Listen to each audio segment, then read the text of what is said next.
episode or the next version of the What Else Is New podcast. And I'm Tim Graves. I'm one of the co-founders of the Graves Golf Academy. In fact, I've been doing this now for almost 26 years. I said we had a 25th anniversary. Literally, we're halfway into it now. It's like we just started rolling through this. So as soon as I blink, we'll have our 26th anniversary, 27th anniversary. So anyway, kind of interesting though, a little bit of behind the scenes of what's going on with me. Since I did my last podcast is, I think I've been doing maybe a month and a half, 2 months. People always ask me, do I still play? And, yes, I still try to be competitive. I enjoy golf. I enjoy the teaching part, obviously. I mean, it's a business for me. I mean, people think, it's funny how I always get my friends who call me up or my wife's friends who don't know what I do or find out. And they're like, oh, you're a golf teacher. It's gotta be a dream job. And I'm like, well, it's a job. I mean, I travel. In fact, I put in last week, I traveled almost 16,000 miles going different facilities, different sites to teach and private lessons and so on. So it's very busy, but, they always say you got to enjoy it. You got to love what you do. I enjoy golf because I'm still competitive. I enjoy the teaching part, but to me, that's almost not golf anymore. That's teaching somebody how to, work on their swing, work on their setup, work on their game, work on, get better at the game, get better at scoring and so on. And I do enjoy that, trying to get people to reach their goals. But I enjoy golf because I still like to stay competitive. And I play in the events I play are typically South Central section events, that's my section of the PGA. And it covers Oklahoma, Kansas, Arkansas, and a little bit of Texas and so on. And we play some big events a year. And my goal this year was, before the year began, yes, I set goals just like everybody else does in the game. My goal this year was to win a South Central section major. I hadn't won one in a couple of years. I've won a few, but I'd won in a couple of years. And 2.5, or I guess it's going 3 weeks ago now, I won the South Central section Hall of Fame championship. I ended up shooting 5 under at Meadowbrook Country Club up in Tulsa. Played pretty good. I mean, played good enough to win, and with a lot of PGA members, and pretty proud of that. But it's interesting because anytime I go out there and I do something like this, and whether I win, play well, just play, I'm always wanting to take that back as a lesson. I want to bring lessons back to my students. So what did I do during the tournament? What did I do to manage them around the course? And I know a lot of you, some of you guys are very competitive out there, and you guys playing bigger events than I played. Some of you guys playing, the club championship or playing the men's group or the ladies group, and things like that, or whatever it is. But the one thing I can tell you, and I always say this, and I really say this in my schools, is if you can go out and try to be competitive, play in something. I don't care if it's the men's league on Tuesday night. I don't care if it's a ladies league Thursday morning. I live up at a golf course up north of the Academy here, a couple miles north of us. And I know every Thursday morning and every Sunday morning, believe it or not, I see the leagues out in the golf course. Thursday morning is the ladies league that's out there. And Sunday morning is the couples league that goes out. And they're out there playing 9 holes, 18 holes, playing different formats, but it's competitive. And I'm sure, and it's a lot of fun. I mean, sometimes they play, for the greenies and, the up and down games and different, but they're having fun and they're being a little competitive. And the reason I suggest that about being competitive is because it really amps up your game 2 ways. Number one, when you have something coming up that's going to be competitive, you always want to practice a little bit harder. You'll put in the extra few minutes. You'll put in a little extra time. It's like if you're going to go run a marathon. I mean, the gentleman who runs this podcast ran a marathon for one of the first time. It was a full marathon too. And I can promise you, for the months before that, his training every day, every few minutes of every day, he was thinking, should I do a little bit more? Should I do a little bit more? Should I watch my diet? Should I watch this? I shouldn't be drinking this. I shouldn't be eating this. And trust me, if he wouldn't have run the marathon, but said, I just wanted to get in good shape, he wouldn't have done that. He wouldn't have pushed that extra, and he did. And I assume he's still running a little bit, but I guarantee you he's not running marathon. He's probably not running as hard or practicing or drilling as hard as he did the weeks before that. But that's the point. No matter what you do, if you try to be a little competitive or you try to put some heat on it, that's what I call it. You'll put a little extra work into it. You'll do a little extra. You'll push it a little extra. And that's big. The other thing it does is that when you go play competitively, it dramatically highlights your weaknesses. Big time. So when you're out there playing competitively, if you may think, I got a pretty good short game, or I got a pretty good up and down game, or I'm pretty good off the tee. You will see it when you had just a little bit of nerves. I'm not talking about getting amped up like you're playing in the US Open. That's not what I'm talking about. I'm talking going out and playing with your buddies in a men's league on a Tuesday night. That little bit of extra will highlight your weaknesses, which tells you what you need to work on. And that's big. And that's honestly, and that's why I kind of brought this up. That's why I play competitively. Because number one, I like to practice, but I don't put in the extra practice time. I do if I'm playing competitively. Okay. If I know I have stuff coming up. Number two is every time I go play in competition, do I win every time? Heck no. I mean, I'm lucky to win one every 3 or 4 times, one every 5 times. Okay. I mean, that's typical golf. If even that. But every time I go out there, when I get done, I get to analyze what I need to work on. And when you put that heat on, the little extra nerves really highlights your weaknesses. And that just says, hey, so I got to work on. So it's constantly teaching me what to work on. It's constantly telling me what I need to work on. So I go out there and play in an event and I'm hitting, out of 14 fairways, I hit 6, and I all of a sudden realize, man, my driver accuracy is just under a little heat is not very good. I need to go work on what? Driver accuracy, driver consistency, things like that. So part of this podcast, the first part of this, I wanted to really bring that up to you guys, was that I strongly suggest, go play in something, do something, something more than just a 4-man scramble or something going. Those are a blast. Those are fun, but something that means something. October 15th and 16th, we have a single plane shootout. We have it here. We've had a single plane shootout for the last few years. We've had it in Dallas. We had it in Vegas. This year, we're having it at our home facility in Oklahoma City. And it's going to be 2 days, 4 9-hole scrambles. So it's literally going to be, pair up a group of 4 people, go play a scramble for 9 holes, and then come back, and believe it or not, it's the 6 holes in the course, one of the little practice holes we have, a little shootout area. We're going to have a 9-hole score. And then we're going to come in, we'll take a break, eat a little lunch, and go do another 9-hole scramble. Then we'll do the same thing the next day and have clinics and demos in between, and just a blast. It's just a blast. But that kind of thing right there, is that competition? It's literally the loosest term of competition. That is a lot more fun than competition. But I can promise you, any human being or human nature coming into that for a week or two before that wants to gear up their game a little bit. So they come in here and they're playing just a little bit better than normal. That's what I'm talking about. Doing something like that will amp up your practice, will amp up the need, will give you guys something you're really working towards. And that's a big deal.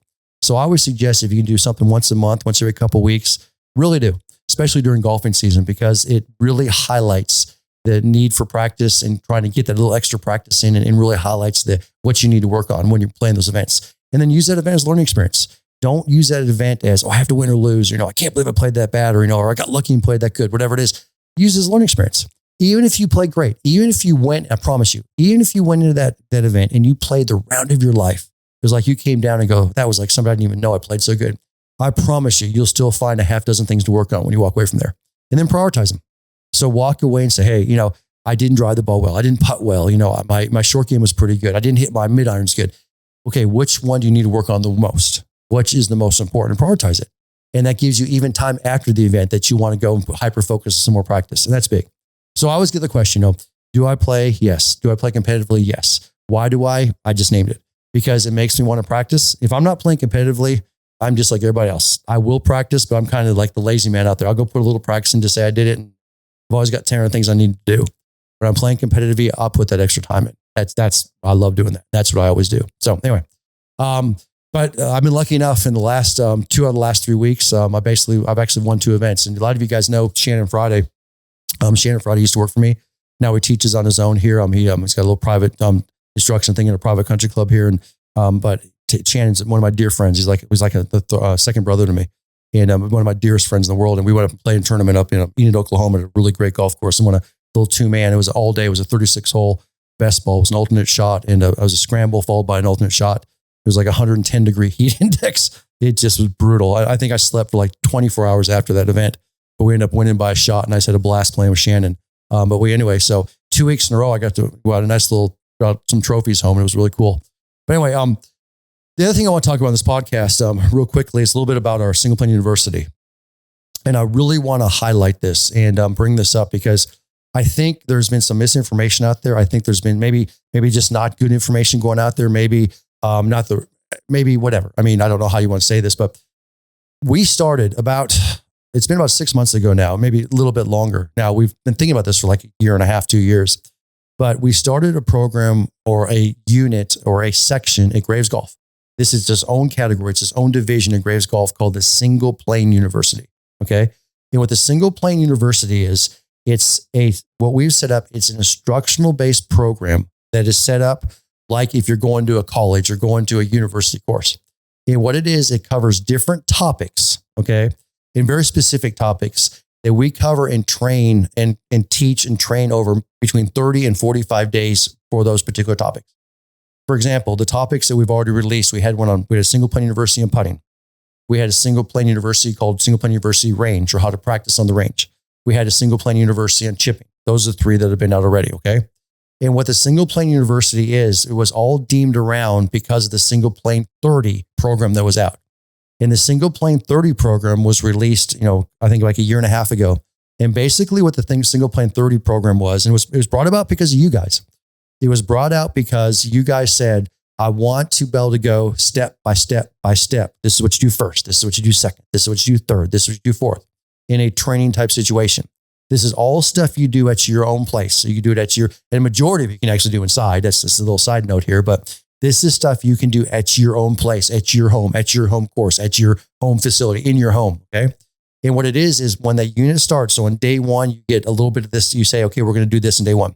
And then we do this on day 2. Then we do this on day 3. And every morning, turn on your computer or your iPad or whatever you use. And there's a unit sent to you saying, okay, this is your assignment for today.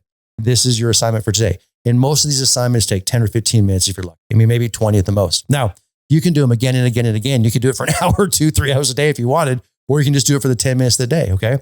And it basically walks you through whatever we're covering.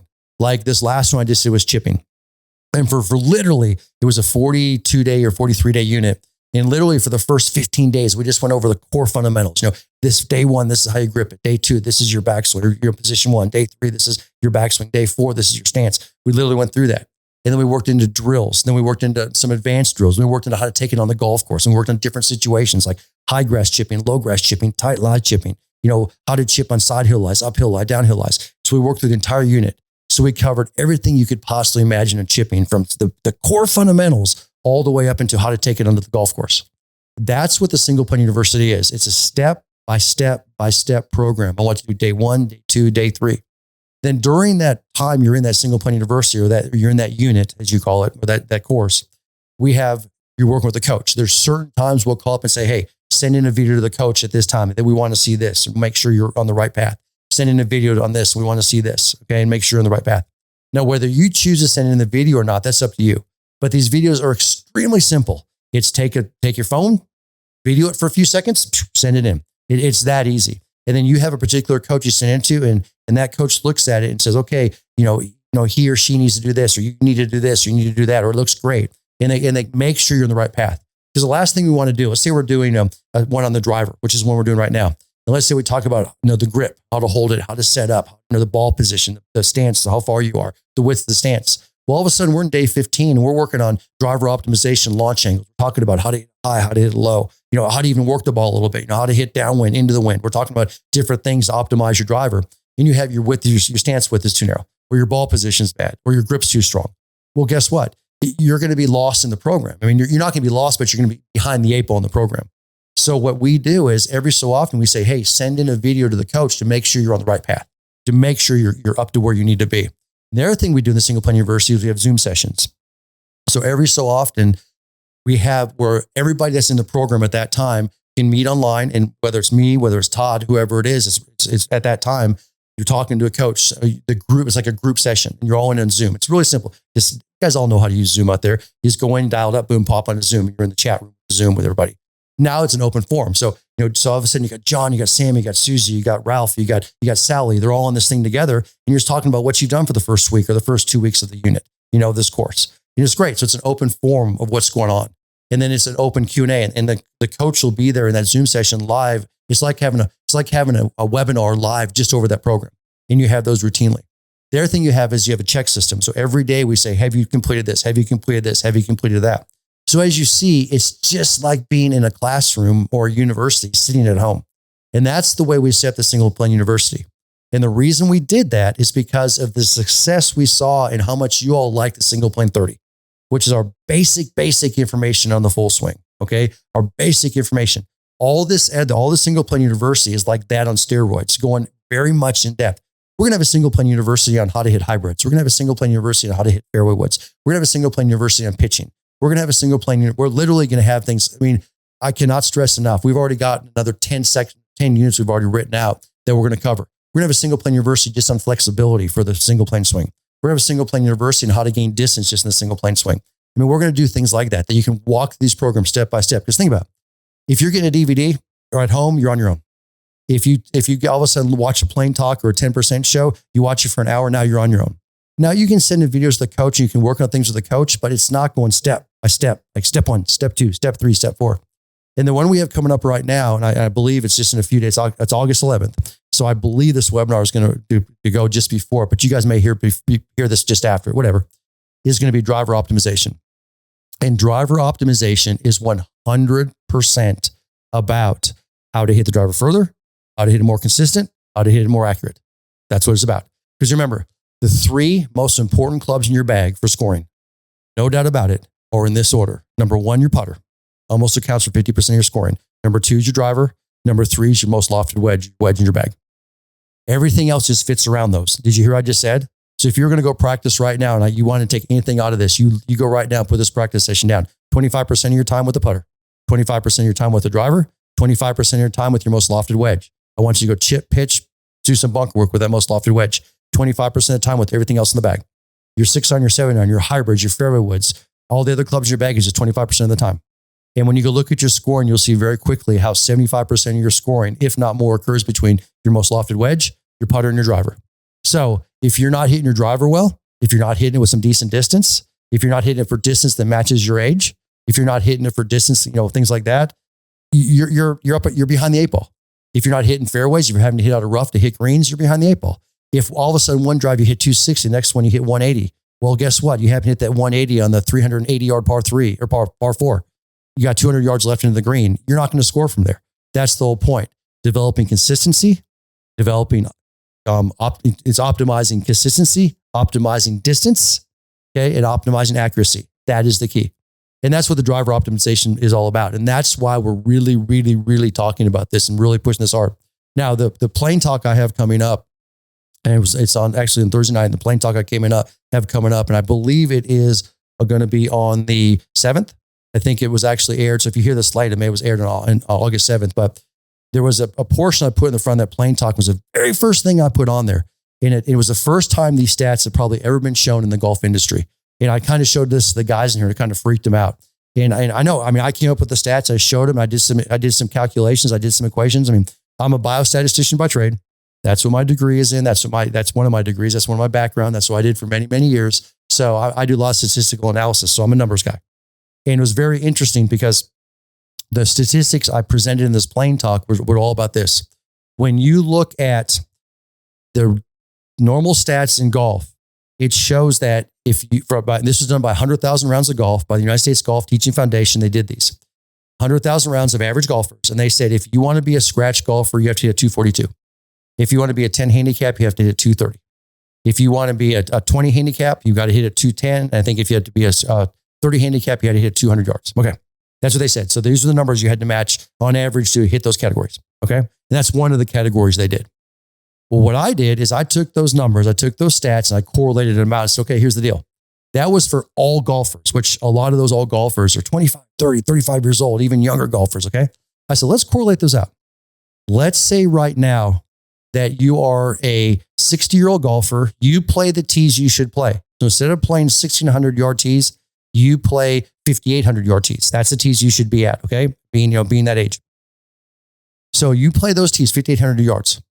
So you have now taken, you now don't play a course near as long as that younger guy. So you're playing the recommended PGA tees for your age. Okay.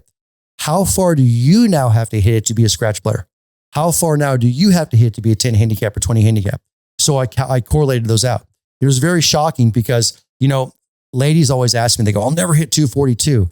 But a lady who wants to be a scratch player, okay, and this is a lady under 50 years of age that wants to be a scratch player.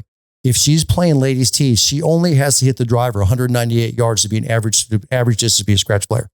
To be a 10 handicap, she has to hit about 180 yards. Okay. Now, if you're a lady that's over 50 years of age, so you're a senior lady, believe it or not, you only have to hit the driver like 180 yards to potentially be a scratch player. I think to be a 10 handicap, it was like 162 or 163. I calculated all this out. I correlated all this out. It was very interesting. So I would strongly suggest if you want to see all those numbers, there's a lot of numbers in there. If you want to see those, I'm going to reference and tell you to go to the Plane Talk that was shot, the August Plane Talk. In the first 15, 20 minutes, I did some announcements and I talked all about these numbers. And you can actually see, you can look at your age. You can look at the given distances you should be playing. You can see what handicap you are now. So let's say you're a 20 handicap and you want to get to a 10. Well, it tells you exactly the distance you should be hitting for your age if you play the appropriate tees to be able to hit that distance with the driver. The interesting part of that though was, so that all correlated out. So literally, I think I even came down to like, to be a 30 handicap lady, I think it'd be like to break 100. You only had to hit like 160 yards off the tee or something like that. I mean, and that was the same thing as a guy over 70 years of age. But anyway, you can look at that. It's very interesting. There's a lot of numbers on there. It makes a lot of sense. But it's very interesting because if you look at those stats, the thing that stayed consistent was the fairways hit, because it's not going to change. So to be a scratch player, you have to hit. The suggestion is, or the stats show, scratch players hit 65% of the fairways. So if you're hitting 50% of the fairways, and say you're a lady that's above 70 years of age, and you're hitting it 170 or off the tee, so you've definitely got your distance to reach. If you're only hitting 40% of the fairways, you're hitting shots out of the rough. Well, shots out of the rough with hybrids or irons or wedges are much different than shots out of the fairway, obviously. You can hold shots in the green out of the fairway. It's very difficult out of the rough. So the whole game changes. So the accuracy always stays the same. So no matter what age you are, your accuracy is always a key. And that's why another reason this driver optimization is so critical. Because think about driver optimization. That's why it's called driver optimization. It's not just how you hit the driver. A lot of you out there can probably hit a driver well over 200 yards. Probably a lot of you can hit 250 to 270, but you don't do it consistently. So you're that person who sits there and goes, yeah, I average 200 yards, but sometimes I can crank it up to 220, 230, but sometimes I'm down to 170, 160. Yeah. Because you hit it off the heel, you hit off the toe, you sliced it, you hooked it, you almost topped it, whatever it is. Well, all of a sudden you hit that 170 yard drive on a 380 yard par four. We got some problems. We're making bogey if we're lucky. Okay. Especially if we got some hazard on that hole. So the whole point of this is that's what the single plane university driver optimization is. It's to gain consistency, not only consistency in just, everybody thinks it's consistency in hitting it well. No, it's consistency in distance. It's getting more distance. It's consistency in hitting fairways. It is trusting the driver more. That's what that's all about. Okay. So I'm going to bring that up and I'm going to kind of end it here. I cannot stress enough. And we have a really, really, really good special going on this. Okay. In fact, we have a special that's running on this for the driver optimization program that literally the package you get is worth $2,100 to $2,200. Just it's like $2,100 for the package. It's the drive. Normally, a single plane university by itself for a non-single plane academy member costs $1,000. Okay, for a level 3 single plane academy member, it costs $700. For a level 4 and level 5, you guys obviously get it for free. So the first thing I'm going to recommend is that, guys, we're never going to end single plane university programs.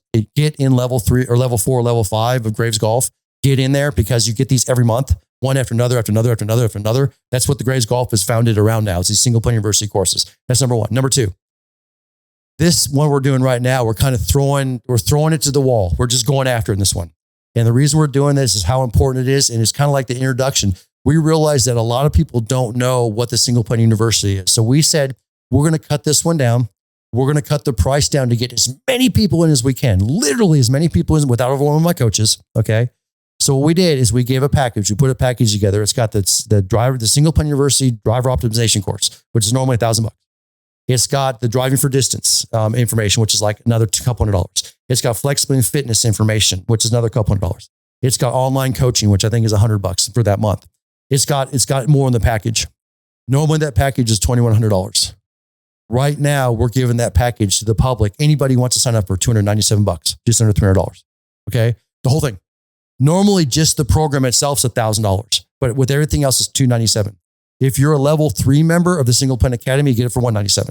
So you save some money. So you get it for $197, this program, 42-day program for $197. If you're non-member, if you're just in the public, it's $297. If you're a level 4, level 5 member, we got hundreds of level 4 members. We got some level 5 members. It's free. It's covered. The day we start, you're in, obviously it's all covered. But this starts August 11th. Now, if you happen to hear this podcast a little bit later, you can get in. It's like signing up for a college course a couple of days later. It's not a big deal. You get in, you review the first couple of days and you work forward. You don't miss anything. I don't want to miss a week or two at the beginning. If you get in the program and you miss 3 or 4 days because something comes up, or 5 or 6 days, it's fine. You'll get caught up. It's not a big deal. It may just take you a little bit longer to go through the program. It's fine. We pace it on your schedule. It's not a big deal. Okay. but that's the biggest thing. So we're doing this program for the public out there, anybody for $297. If you're a level 3 member, $197, level 4, level 5, it's your program. It's called Driver Optimization. And guys, this is literally 25% of the game. If you don't know how to work the driver, how to play the driver, everything about the driver on this, you're not going to score well. And you guys all know that, okay? This is the guaranteed how I'm going to hit it further, how I'm going to hit it more accurate, how I'm going to hit it more consistent. That's what this is all about. Step-by-step process to go through there. Todd runs this program. He's going to go through it. We have the Zoom sessions. We have the coaching that goes with it. It's your choice if you want to do those. It's part of the program. Immediately on day one, if you sign up, you get a Driving for Distance program that you get that right away. You know, that we get that basically that workshop for you. We get you that flexibility and fitness, all the stuff that goes along with this program. We get part of that. Okay. So anyway, I wanted to throw that out. I wanted you guys to understand. So every month when you hear us release a new single plane university, you'll know what it's all about. Okay. I think the next single plane university coming out is going to be about pitching. We're going to do a whole unit on pitching, how to create spin on the pitch, how to stop pitches, how to hit them high, how to hit them soft, how to hit them different greens, the fundamental of pitching, a very important part of the game. I think the unit after that's going to be about how to hit your hybrids, or in fairway woods, how to be very consistent with those clubs. Guys, we got a ton of them. We've already got the next 10 scheduled out for it's basically the next year. Okay. So you want to be part of this. This is massive because what happens is we get these guys that are coming in here and they're doing the single plane 30 again, and again, but they're just getting the basic information. This is like single plane 30 on steroids, covering very specific units. That's what this is all about. So guys, if you have any other questions on this, you can always email me at timg@graysgolf.com, timg@graysgolf.com. Or on this, you can email Chris for the Single Plane University, Chris Henning is Chris H, CHRISH @graysgolf.com, CHRISH @graysgolf.com. Or like always, you can call 866-377-2316. Get a hold of us. You want to get in this program. I promise you. Even if you're hearing this a week late, get in the program. We'll get you up to date. We'll get you caught up. Not a big deal. It's not a rush. And remember, I just did a really good article. I put it in my last newsletter, and Ralph Rabago, we call him the professor. Ralph's been on a podcast with me in the past. And Ralph talked about the process of learning. That's what he majors in. That's his specialty. And he talked about how you can't rush it. You cannot rush the process of learning. Rushing the process of learning just leads to confusion. When you slow down the process, when you take it step by step, when you do it like you would in a university course, it's something that sticks. It becomes now a new talent. It becomes now something you can master. It becomes some mastery. And that's what these single plane universities are all about. It's helping you slow down the process so you can master whatever we're going over. And that's what this is all about. So guys, I want to thank you. Again, yell at us if you want to get some more information on this. You're going to be hearing a ton about these single plane university courses. A ton. That's all. But in fact, probably half we'll be talking about now. It's its own section now at Grays Golf. So guys, if you're interested in this, you can always email me at timg@graysgolf.com or chris@graysgolf.com. Let us know what we can do for you. I appreciate you guys joining me this podcast, and we'll talk to you guys real soon.